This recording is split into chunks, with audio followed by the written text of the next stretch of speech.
পশ্চিমবঙ্গে ২৬-এর বিধানসভা নির্বাচনকে পাখির চোখ করেছে বিজেপি।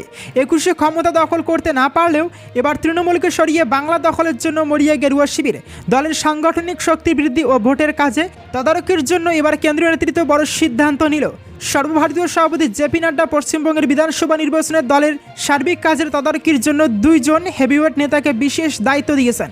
কেন্দ্রীয় বিজেপির এই মাস্টার স্ট্রোক সিদ্ধান্ত অনুযায়ী পশ্চিমবঙ্গের ভোটের জন্য অভিভাবক হিসেবে দায়িত্ব পাচ্ছেন কেন্দ্রীয় সরকারের পরিবেশ, বন ও জলবায়ু পরিবর্তন মন্ত্রী ভূপেন্দ্র যাদব। শুধু তাই নয়, তার পাশাপাশি ত্রিপুরার প্রাক্তন মুখ্যমন্ত্রী এবং বর্তমানে লোকসভার সাংসদ বিপ্লব কুমার দেবকেও এই গুরু দায়িত্ব সামলাতে হবে। এই দুই কেন্দ্রীয় নেতা আগামী নির্বাচনে রাজ্য বিজেপি নেতৃত্ব শুভেন্দু অধিকারী ও শ্রমিক ভট্টাচার্যের সঙ্গে একযোগে কাজ করবেন বলে জানা গিয়েছে। পশ্চিমবঙ্গে ২৬-এর বিধানসভা নির্বাচনকে পাখির চোখ করেছে বিজেপি।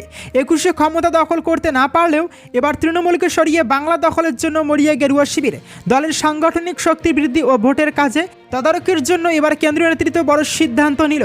সর্বভারতীয় সভাপতি জেপি নাড্ডা পশ্চিমবঙ্গের বিধানসভা নির্বাচনের দলের সার্বিক কাজের তদারকির জন্য ২ জন হেভিওয়েট নেতাকে বিশেষ দায়িত্ব দিয়েছেন।